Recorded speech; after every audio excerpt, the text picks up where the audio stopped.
Meus irmãos, nós vamos abrir a palavra de Deus no Evangelho de Jesus Cristo, conforme o relato de Mateus, capítulo 2. Lido o texto, por favor, mantenha sua Bíblia aberta para que nós consideremos juntos esta passagem. Está escrito assim: tendo Jesus nascido em Belém da Judeia, em dias do rei Herodes, eis que vieram uns magos do Oriente a Jerusalém e perguntavam: onde está o recém-nascido rei dos judeus? Porque vimos a sua estrela no Oriente e viemos para adorá-lo.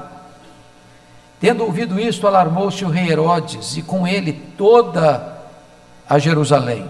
Então, convocando todos os principais sacerdotes e escribas do povo, indagava deles onde o Cristo deveria nascer. Em Belém da Judeia, responderam eles, porque assim está escrito por intermédio do profeta: e tu, Belém, terra de Judá, não és de modo algum a menor entre as principais de Judá, porque de ti sairá o guia que há de apacentar a meu povo Israel. Com isto, Herodes, tendo chamado secretamente os magos, inquiriu deles com precisão quanto ao tempo em que a estrela aparecera. E enviando-os a Belém, disse-lhes: ide informar-vos cuidadosamente a respeito do menino, e quando o tiverdes encontrado, avisai-me, para eu também ir adorá-lo. Depois de ouvirem o rei, partiram. E eis que a estrela que viram no Oriente os precedia, até que, chegando, parou sobre onde estava o menino. E vendo eles a estrela, alegraram-se com grande e intenso júbilo. Entrando na casa, viram o menino com Maria, sua mãe. Prostrando-se, adoraram, e abrindo seus tesouros, entregaram-lhe suas ofertas: ouro, incenso e mirra. Sendo por divina advertência prevenidos em sonho para não voltarem à presença de Herodes, regressaram por outro caminho à sua terra. Tendo eles partido, eis que apareceu um anjo do Senhor a José em sonho e disse: dispõe-te, toma o menino e sua mãe, foge para o Egito e permanece lá até que eu te avise, porque Herodes há de procurar o menino para o matar. Dispondo-se ele, tomou de noite o menino e sua mãe e partiu para o Egito, e lá ficou até a morte de Herodes, para que se cumprisse o que fora dito pelo Senhor por intermédio do profeta: do Egito chamei o meu filho. Vendo-se iludido pelos magos, enfureceu-se Herodes grandemente e mandou matar todos os meninos de Belém e de todos os seus arredores, de 2 anos para baixo, conforme o tempo do qual, com precisão, se informara dos magos. Então se cumpriu o que fora dito por intermédio do profeta Jeremias. Ouviu-se um clamor em Ramá, pranto, choro e grande lamento. Era Raquel chorando por seus filhos, e inconsolável porque não mais existem. Tendo Herodes morrido, eis que um anjo do Senhor apareceu em sonho a José no Egito e disse-lhe: dispõe-te, toma o menino e sua mãe e vai para a terra de Israel, porque já morreram os que atentavam contra a vida do menino. Dispôs-se ele, tomou o menino e sua mãe e regressou para a terra de Israel. Tendo, porém, ouvido que Arquelau reinava na Judeia em lugar de seu pai Herodes, temeu ir para lá, e por divina advertência, prevenido em sonho, retirou-se para as regiões da Galileia, e foi habitar numa cidade chamada Nazaré, para que se cumprisse o que fora dito por intermédio dos profetas: ele será chamado Nazareno. Irmãos amados, o nascimento de Jesus Cristo, ele foi planejado antes do tempo, antes da história, foi planejado na eternidade. O nascimento de Jesus Cristo, de todos da história, foi aquele que mais meticulosamente foi planejado e preparado. Toda a história do Antigo Testamento foi uma preparação para o nascimento de Jesus. Tudo apontava para o nascimento de Jesus. Tudo convergia para o nascimento de Jesus. A promessa dele já foi eloquente lá no Jardim do Éden. Ele era a semente da mulher, que haveria de esmagar a cabeça da serpente. Os patriarcas falaram dele, os profetas apontaram para ele. Ele era o centro de toda a celebração de Israel. Para ele todos olhavam. Ele era simbolizado pelo Cordeiro da Páscoa. Ele era simbolizado pelo tabernáculo. Ele era simbolizado pela Arca da Aliança. Ele era simbolizado porque estava dentro da arca, o vaso com maná, as tábuas da lei, a vara de Arão que floresceu. Ele era simbolizado pela tampa da arca, o propiciatório. Ele era simbolizado pelo templo, ele era simbolizado pelos sacrifícios, ele era simbolizado pelas festas de Israel, ele era simbolizado pelo sábado, tudo era sombra dele. Então, quando tudo estava preparado, na plenitude dos tempos, ele veio, nascido de mulher, nascido sob a lei, para ser o nosso Redentor. Diz a Bíblia que o Verbo se fez carne e habitou entre nós. Deus se fez homem, o Rei da Glória se fez servo, aquele que é rico se fez pobre, aquele que é bendito se humilhou até a morte, morte de cruz. Ele, sendo transcendente, se esvaziou a si mesmo, a ponto de se transformar num zigoto, num embrião, num feto, num bebê. Ele que é o Rei da Glória vestiu pele humana. Ele que é o Rei dos reis calçou as sandálias da humildade. Ele veio até nós, pisou o nosso chão, bebeu a nossa água, sentiu a nossa dor, chorou as nossas lágrimas, carregou sobre o seu corpo no madeiro os nossos pecados. Ele é o Rei da Glória que veio até nós. E diz a Bíblia que Jesus Cristo, ao nascer, seu nascimento foi celebrado pelos anjos, trazendo glória para Deus no céu e trazendo paz na terra para os homens.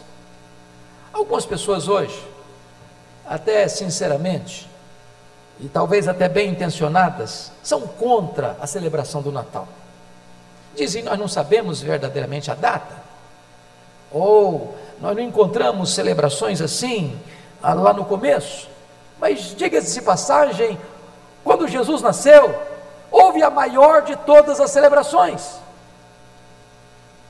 Os céus cobriram-se de anjos, as nuvens como partituras musicais, e esta música ecoou no céu, e esta música reverberou na terra, e esta música trouxe glória para Deus no céu, e esta música trouxe paz e esperança para os homens na terra.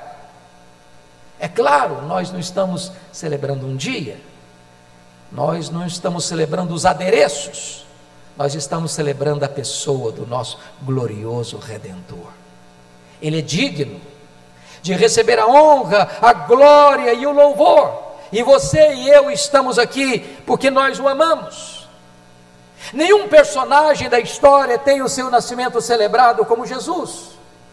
Não se celebra o nascimento dos Césares, nem dos faraós, nem dos reis, nem dos príncipes, nem dos filósofos, nem dos fundadores de religião, mas toda a humanidade celebra o nascimento de Jesus, porque Ele é único, Ele é singular, Ele é o Rei da Glória, que veio até nós e habitou entre nós.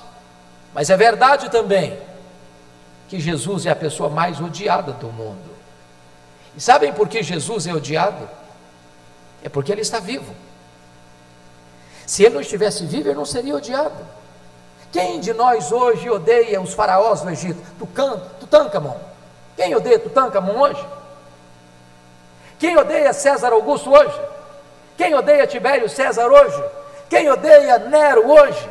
Quem odeia os reis, os príncipes, por mais bons ou truculentos que foram? Ninguém. Por quê? Porque estão mortos. Mas Jesus é amado e Jesus é odiado. Sabem por quê? Porque Ele está vivo, porque Ele é a razão da vida, porque Ele é o eixo da história. E eu gostaria que vocês olhassem comigo agora esta passagem, porque esta passagem está exatamente mostrando para nós quais são as reações em relação a este Jesus, que nasceu na cidade de Belém, como Salvador, o Cristo e o Senhor. E se vocês atentamente perceberam, há 3 reações distintas no texto.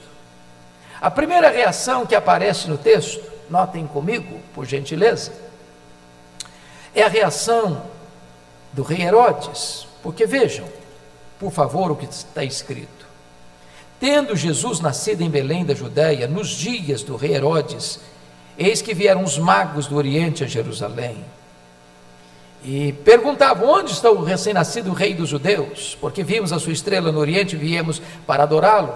Tendo ouvido isto, alarmou-se o rei Herodes e com ele toda Jerusalém. Bom, só para que vocês compreendam melhor esse personagem histórico, vale a pena uma retrospectiva. Quando o Velho Testamento encerra com o profeta Malaquias, nós estamos falando de 400 anos antes de Cristo. Naquela época, quem governava o mundo era o Império Medo-Persa. Mas depois o Império Medo-Persa caiu nas mãos do Império Grego, com Filipe da Macedônia. E o propósito de Filipe da Macedônia era helenizar o mundo, divulgar a cultura grega. Aí ele morre e deixa o seu filho Alexandre, chamado Alexandre o Magno, Alexandre o Grande, que começa a reinar com 20 anos, reina até os 33 anos e conquista o mundo de então e morre precocemente, sem deixar herdeiro. O seu reino é dividido entre 4 generais. Governa Israel, o que nos interessa aqui, 2 generais, Ptolomeu e o Seleuco, ou os Ptolomeus do Egito e os Seleucidas da Síria. Até que um governante, Seleuco, Antíoco Epifânio, profana o templo de Jerusalém. E há uma rebelião em Israel. A família sacerdotal se rebela. E um desses familiares, Judas Macabeu, triunfa sobre os Seleucidas e liberta Israel deste poder, deste domínio, e começa então um governo Asmoneu, que era uma família descendente de Esaú, começa a reinar. Pois bem, chega o ano 63, e Pompeu, que era romano, domina Israel. Israel passa a ser dominado pelo Império Romano. Pompeu nomeia Antípater como líder em Israel. Com a morte de Antípater, seu filho Herodes, que nós chamamos de Herodes o Grande, começa a reinar em 39 a.C. Quem é esse Herodes aqui descrito em Mateus 2? Vocês bem sabem que há 4 Herodes na Bíblia: Herodes o Grande, Herodes Antipas, filho dele, que governou a Galileia na época do ministério de Jesus, a quem Jesus chamou de raposa e que mandou matar João Batista. Nós temos Herodes Agripa I, foi quem mandou matar Tiago, apóstolo de Jesus, lá em Jerusalém, Atos 12. E nós temos Herodes Agripa II, foi quem escutou o apóstolo Paulo em Cesareia e disse: por pouco me persuades a me fazer um cristão. Este Herodes aqui, irmãos, de todos é o mais importante historicamente falando. Esse Herodes era um grande administrador, certamente um grande administrador. As grandes obras em Israel foram construídas por ele. Por exemplo, foi ele que pegou o templo de Zorobabel, tão singelo, e transforma-o num templo magnífico, uma das mais extraordinárias obras do primeiro século, aliás, antes do primeiro século. Foi este Herodes que construiu o porto de Cesareia, um porto internacional, abrindo aquela região para o comércio do mundo e facilitando as viagens missionárias de Paulo. Foi esse Herodes que construiu a fortaleza da Antônia, onde Jesus foi julgado por Pôncio Pilatos. Foi este Herodes que construiu a fortaleza de Massada. Foi este Herodes que construiu os grandes palácios e fortalezas em todo o território de Israel. Entretanto, esse Herodes era um homem muito cismado, muito desconfiado. Ele tinha muito medo de perder o poder. Para vocês terem uma ideia, esse Herodes casou-se 10 vezes. 10 vezes. Mas de todas as mulheres, ele tinha uma que era a sua preferida, chamava-se Mariana. E Mariana era da nobreza de Israel. Logo que ele se casa com Mariana, com medo de que a família da sua mulher conspirasse contra ele, ele manda matar 45 pessoas da família de Mariana. Toda a nobreza parentesca de Mariana foi assassinada por ele. Isso gerou um grande desconforto na família. Então, a sua sogra Alexandra solicita a ele para nomear Aristóbulo com 17 anos de idade como sumo sacerdote, porque o sacerdócio já estava corrompido e era comprado a peso de ouro, porque os sacerdotes da família, ou da ala dos saduceus, vocês sabem disso, que coordenavam o sacerdócio, que coordenavam o templo, e eles eram colaboracionistas de Roma, porque eles ganhavam grandes fortunas com o comércio do templo. Então, notem vocês que esse homem Herodes, ele manda matar essas pessoas, nomeia Aristóbulo com 17 anos, mas Aristóbulo começa a fazer um bom trabalho e ele manda matar Aristóbulo, o sumo sacerdote. Com isso, a sua sogra fica com muito medo, foge de Israel para o Egito. Ele manda seus emissários no Egito e mata a sua sogra lá no Egito. Diante disso, César Augusto, que era o imperador de Roma, mandou chamá-la a Roma para lhe dar uma compostura, uma descompostura, para chamar-lhe a atenção, e disse: é melhor ser filho de um porco do que ser filho de Herodes. Antes de ir para Jerusalém, ele, com medo de que Mariana, que já tinha toda a sua família assassinada, se voltasse contra ele na sua ausência, não titubeou, mandou matar Mariana antes de viajar para Roma. Quando ele retorna de Roma, ele resolve mandar 2 de seus filhos para lá para estudarem, mas Salomé, sua irmã, que não era melhor do que ele em nada, disse para ele: olha, quando os seus filhos voltarem, estarão mais aptos a governar do que você. Ele não titubeou, mandou estrangular seus 2 filhos. Antes de morrer, Herodes fez sua irmã Salomé jurar: quando eu morrer, você vai matar pelo menos um nobre de cada família de Israel, porque eu quero ter sangue e lágrimas no meu funeral. Agora notem vocês, que é por esse motivo que você vai entender o que está escrito no verso 3. Alarmou-se o rei Herodes e com ele toda Jerusalém. Que rei se alarma porque o menino nasce? Que cidade entra em pânico porque o menino nasce? Entra em pânico porque ele tinha muito medo de perder o poder. Entra em pânico porque a cidade sabe do que esse homem é capaz. E eu queria então que você olhasse qual é a reação desse homem. Primeiramente, o pânico dele no versículo 3. Agora, segundo lugar, a curiosidade dele, porque os magos vêm do Oriente com uma pergunta: onde está o recém-nascido rei dos judeus? Essa palavra rei dos judeus foi a senha para despertar nele todo o ódio, toda a resistência, toda a oposição. O que ele faz? Curiosamente, versículos 4 a 6, ele convoca, preste atenção no verso 4, quem que ele convoca? Todos, não alguns, não os mais sábios, não os mais entendidos, todos os principais sacerdotes, escribas do povo. Quem são os principais sacerdotes?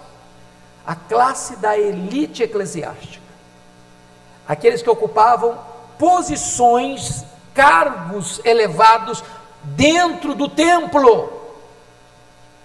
Quem eram os escribas do povo? Os escribas não eram um partido, como fariseu, saduceu. Os escribas eram os doutores, eram os teólogos, eram os entendidos. Ele chama essa elite da liderança, ele chama essa elite da teologia para fazer uma consulta. E aí, me dê detalhes desse menino aí, que nasceu para ser rei dos judeus. Onde é que ele vai nascer? E então essa elite religiosa, tanto eclesiástica quanto teológica, diz para ele que o menino devia nascer em Belém da Judéia, e cita a profecia. Ele quer saber detalhes, e aí vem a sagacidade dele. Veja o verso 7, por favor. Com isto, Herodes, tendo chamado de que maneira? De que maneira? Secretamente os magos, inquiriu deles com precisão quanto ao tempo em que a estrela aparecera. Sabe o que ele está fazendo?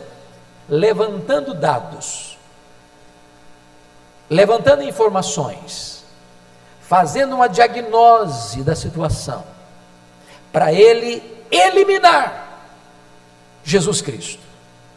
E aí você verá um outro ponto dele, que foi a sua estratégia e a sua sutileza, no versículo 8, a parte A. E enviando-os a Belém, disse-lhes: ide informar-vos cuidadosamente a respeito do menino. Ele pensa que está todo mundo a favor dele, a serviço dele, e ele envia os magos para serem detetives, para fazerem uma análise, uma investigação dos detalhes a respeito do menino.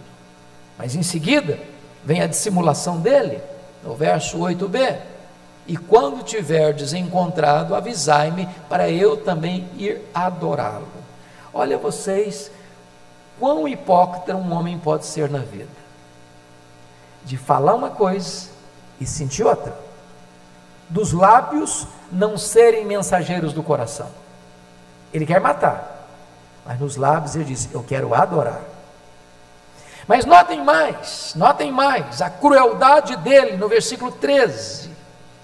Tendo eles partido, eis que apareceu um anjo, tendo os magos partidos, apareceu um anjo do Senhor a José em sonho e disse: dispõe-te teu menino e sua mãe, foge para o Egito e permanece lá até que eu te avise, porque Herodes há de procurar o menino para o matar.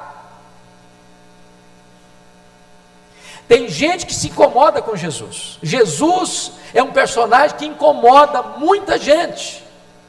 Jesus se põe na contramão de interesses mesquinhos, egoístas, da soberba. E essas pessoas querem tirar Jesus do caminho.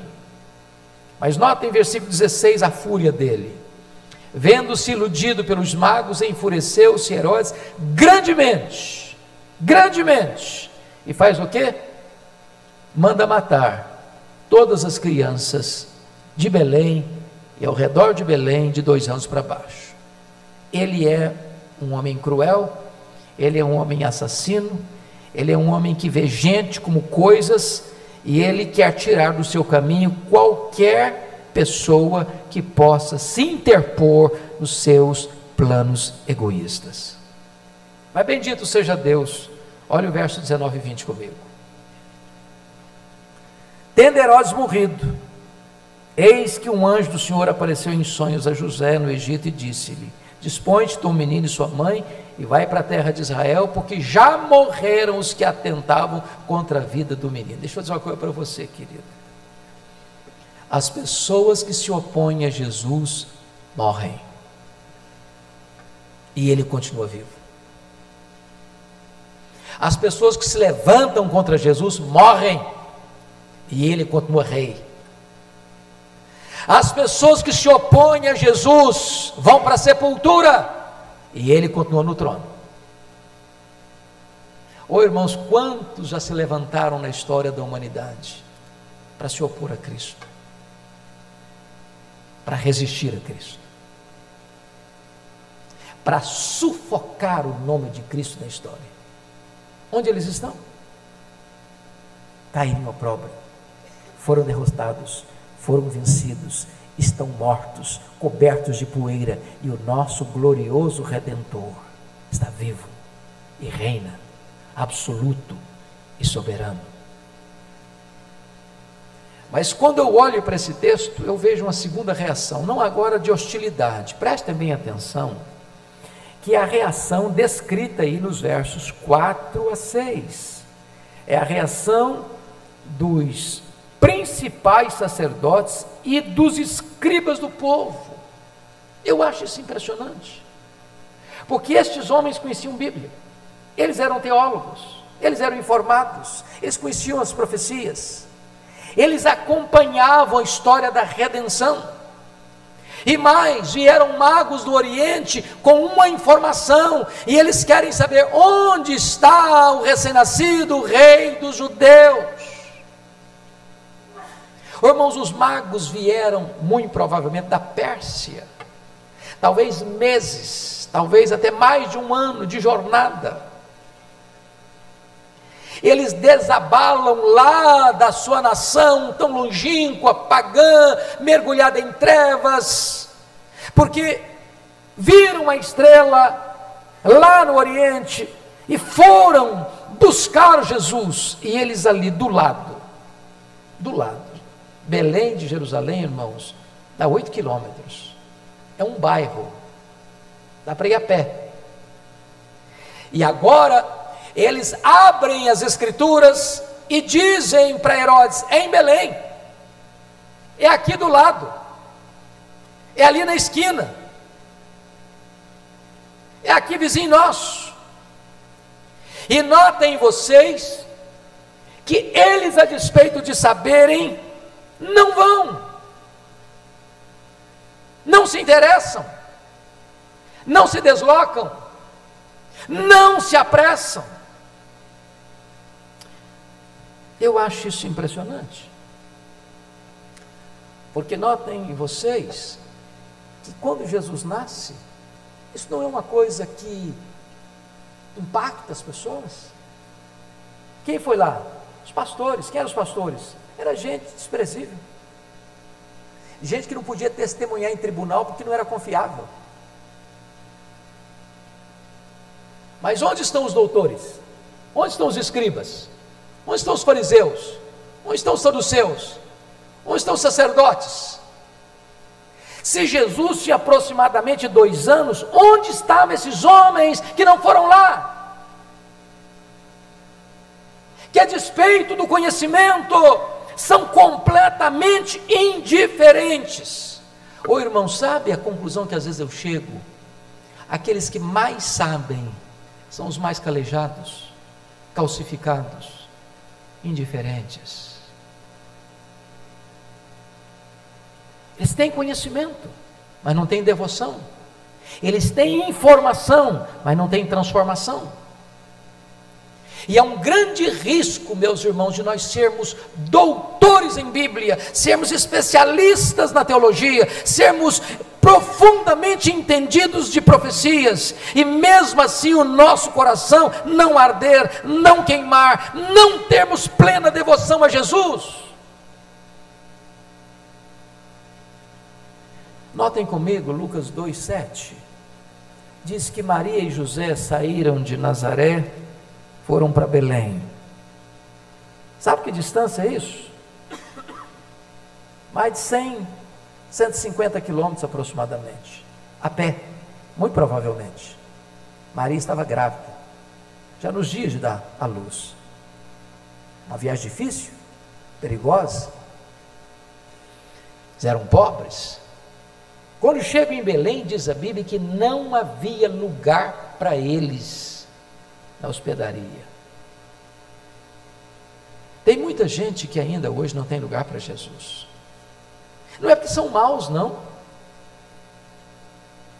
É porque não é prioridade. Não rejeitaram Maria, José, não os acolheram porque os escorraçaram, não. É porque cada um estava cuidando de si, da sua vida, da sua casa, da sua família, seus interesses. E hoje Jesus ainda é rejeitado, porque não há espaço para Ele, não há lugar para Ele, não há agenda para Ele, não há coração para Ele, não há disposição de receber a Ele. Indiferença. Mas bendito seja Deus, irmãos, esse texto nos mostra uma outra nuance. Tendo Jesus nascido em Belém da Judéia, nos dias do rei Herodes, eis que vieram os magos do Oriente a Jerusalém e perguntavam: onde está o recém-nascido rei dos judeus? Porque vimos a sua estrela no Oriente. A sua estrela, preste atenção, eles não viram a estrela, eles viram a sua estrela. Que estrela? Que estrela? Você pode abrir sua Bíblia comigo? Números capítulo 24, versículo 17.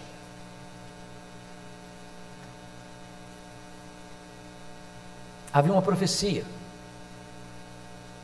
e os povos pagãos tiveram contato com o povo de Deus, e muitos povos foram instruídos também.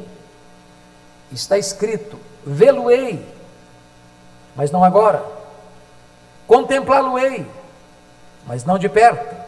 Uma estrela procederá de Jacó, de Israel subirá um cetro, que ferirá as têmporas de Moabe e destruirá todos os filhos de Sete. Esta é uma profecia messiânica. Essa estrela era guardada, essa estrela era anunciada. E agora os magos, lá no Oriente, muito provavelmente na Pérsia, viram não uma estrela, viram a sua estrela. Sua estrela. Bom, é claro que às vezes nós incorporamos algumas coisas. O texto não diz quantos magos eram, não diz que eram 2, não que eram 3, nem que eram 4. Nós deduzimos que eram 3, em virtude dos presentes que foram oferecidos, ouro, incenso e mirra, pressupondo que cada um trouxe um presente, então nós concluímos que eram 3, mas a Bíblia não diz. Segundo, a Bíblia não diz que eram reis, não diz que eram reis, diz que eram magos, e muito provavelmente eram estudiosos da astrologia. Agora notem vocês que eles tinham um limitado conhecimento da Bíblia. De longe, eles tinham um entendimento que havia uma profecia de que haveria uma estrela de Jacó. E com o pouco que tinham, foram encontrar Jesus. Quem tinha muita informação, do lado, não foi para adorar Jesus. Então, eu tiro aqui 3 lições dos magos. Primeira lição: a postura para encontrarem a Jesus. A primeira coisa é que não mediram distância. Não mediram distância. Irmãos, eles saem do Oriente, e se você ler atentamente o capítulo 2, essa estrela não foi guiando, não. Sabe quando essa estrela guiou na frente deles? De Jerusalém para Belém. Eles viram a sua estrela no Oriente, mas você leia o texto de novo, e você não vai notar que essa estrela lá do Oriente veio, e eles olhando para a estrela, vieram, não. Eles sabiam que era em Jerusalém que estava o povo de Deus, eles sabiam que era em Jerusalém que estava a palavra de Deus, eles sabiam que em Jerusalém que estavam as profecias de Deus, e eles vendo a estrela no Oriente, a sua estrela, eles viajam para Jerusalém, não mediram distância. Quando aqueles que estavam do lado não foram adorar, eles desabalaram de tão longínquo lugar para virem adorar. Vamos pensar em nós um pouquinho. A gente vive hoje no mundo da mobilidade, não? A mobilidade. E às vezes a gente acha longe. Ah, pastor, eu moro muito longe da igreja. 15 minutos de carro, longe. Já tem carro, hein? Não é a pé não. Lembra do Ronaldo Lidório contando para nós dos Concombas? Que uma mulher viajou 3 dias a pé, depois de estar em Coni, onde ele ensinou alguns versículos da Bíblia, E a mulher viajou 3 dias para casa, quando está quase chegando na sua aldeia, e esqueceu um versículo. Um versículo. A mulher voltou a pé, 3 dias. Sabe, por que você está voltando? Ah, pastor, eu estou voltando porque eu esqueci um versículo. Minha filha, você está voltando por isso? Para quê? Ah, a palavra de Deus é muito preciosa para ficar perdida pelo caminho. Ô, irmãos, quantas vezes a gente não vem para a igreja? Está chovendo, não vem porque está chovendo. Ah, hoje está sol demais, não vem porque está... Ah, hoje tem uma corrida, então eu tenho que ir na corrida, não posso ir na igreja. Ah, mas agora tem um jogo do futebol, porque é a decisão do campeonato, eu tenho que ficar em casa, que se o jogo der prorrogação, eu não posso perder, então eu também não venho. Ou se eu venho, chega atrasado. Eles não mediram distância.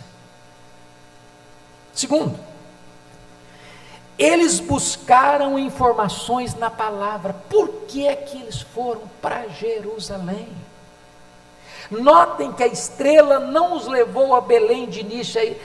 Eles viram a estrela no Oriente e eles foram para Jerusalém. Por quê? Porque lá estava a palavra de Deus. Se queremos saber quem é Jesus, nós temos que ir para a palavra de Deus. Se queremos saber tudo sobre Jesus, é na palavra de Deus. Examinais as Escrituras, porque são elas que testificam de mim. Tem gente que não conhece a Jesus porque não estuda a Bíblia. Você não conhece Jesus de forma mística, você conhece Jesus examinando as Escrituras. Leia a Bíblia.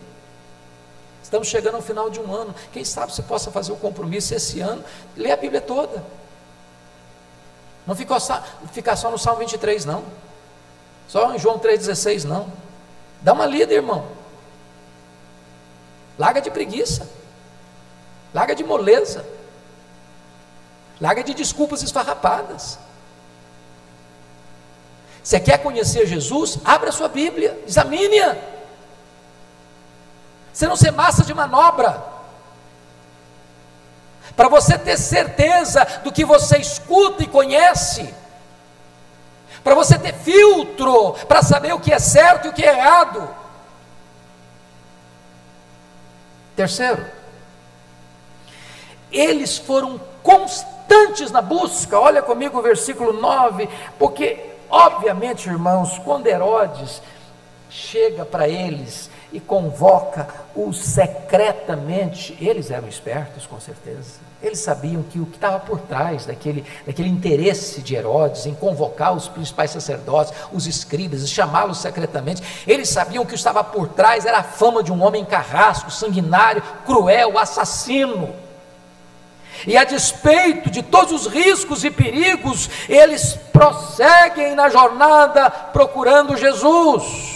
Olha o verso 7, com isso Herodes, tendo chamado secretamente os magos, inquiriu deles com precisão quanto ao tempo em que a estrela aparecera, e enviando-os a Belém, disse-lhes: ide informar-vos cuidadosamente a respeito do menino, e quando tiverdes encontrado, avisai-me, para que eu também possa ir adorá-lo. Eles podiam pensar: bom, nós estamos entrando numa enrascada, nós estamos entrando num caminho perigosíssimo, nós estamos aqui nas mãos de um assassino, nós estamos nas mãos de um homem que mata até a família dele, e se nós errarmos aqui, esse homem também vai nos matar.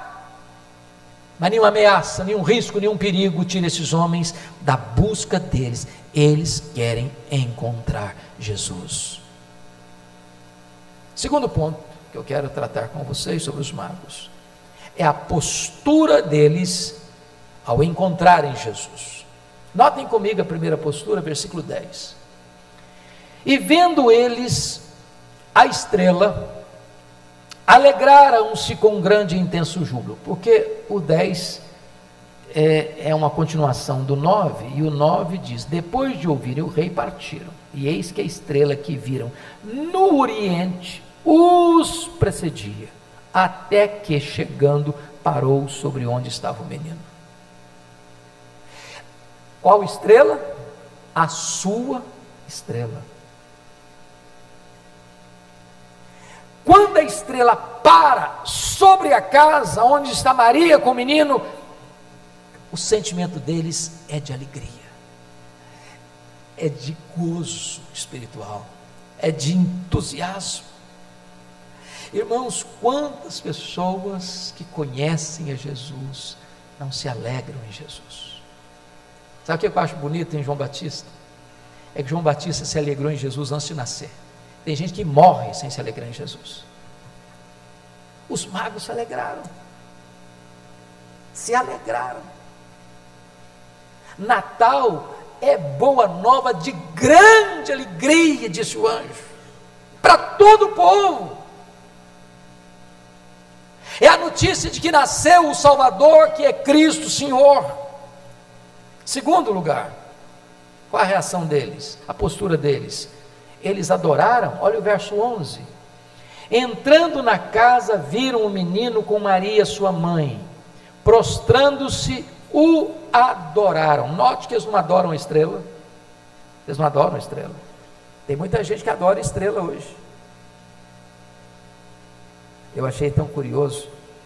Eu estava de férias há 2 anos. E eu estava hospedado num hotel. E de manhã uma moça se vestia de branco, ia saudar o sol. E ela fazia uns gestos assim muito místicos. Aí me aproximei dela. Disse: e aí? O que você está fazendo?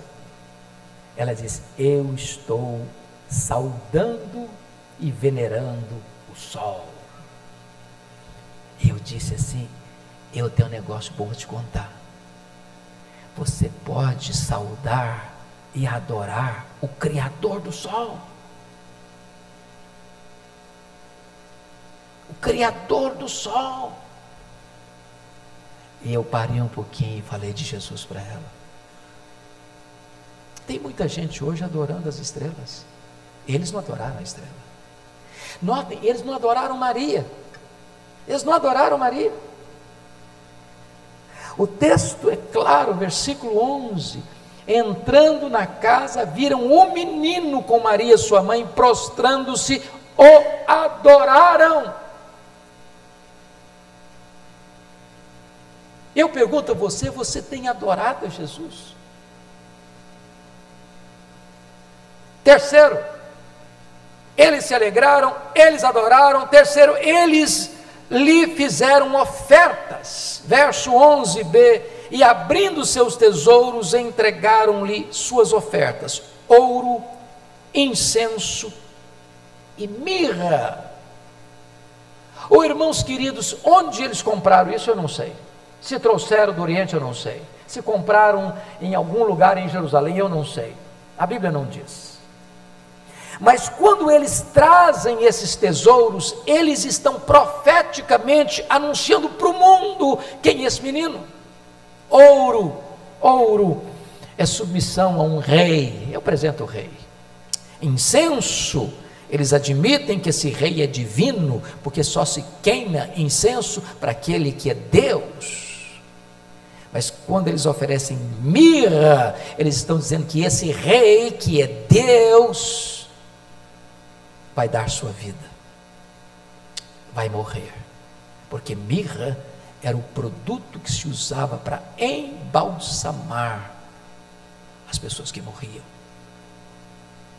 Ao mesmo tempo que eles estão reconhecendo que Ele é o Rei, que Ele é Deus, que Ele nasceu para dar a sua vida e para morrer, pois essa é a essência da vida de Jesus. Ele nasceu para morrer.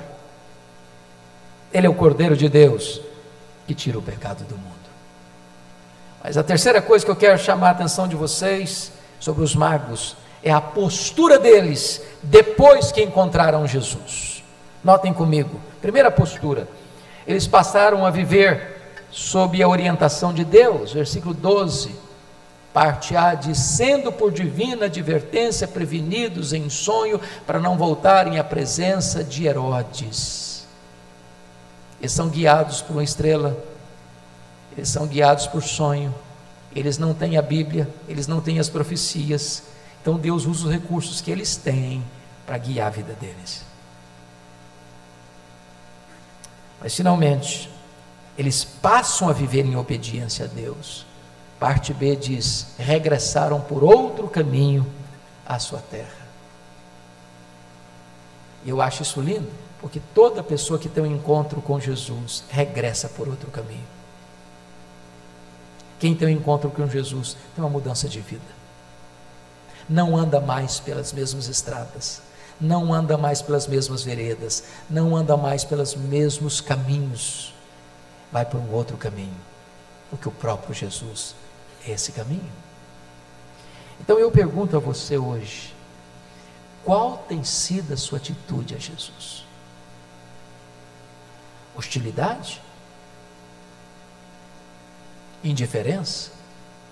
Ou você tem se prostrado, adorado e reconhecido que Ele é Deus, que Ele é digno de adoração e que Ele veio para dar sua vida por você?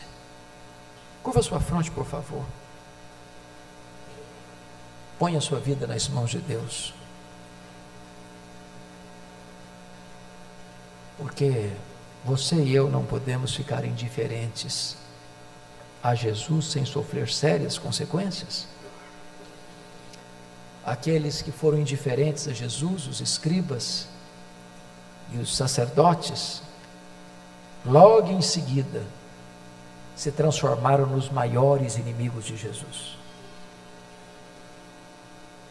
Foram eles que se opuseram ao ministério de Jesus.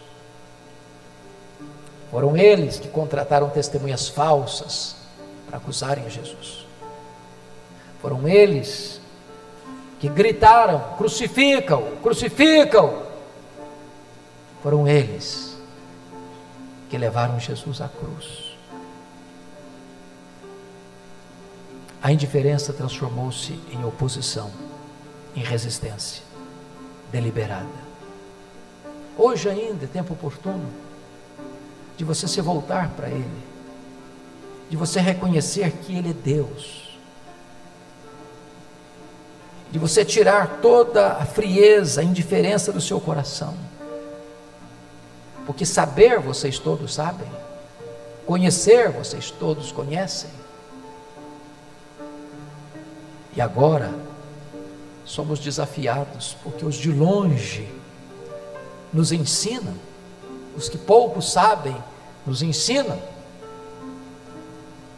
que você não mede distâncias, sacrifícios, para procurar Jesus, para encontrar Jesus, para se alegrar em Jesus, para adorar Jesus, para reconhecer que Ele é o Deus que veio se fazer homem, para morrer por nós, para nos dar a vida eterna. Senhor, te rogamos que Tu apliques a Tua palavra ao coração do Teu povo nesta noite,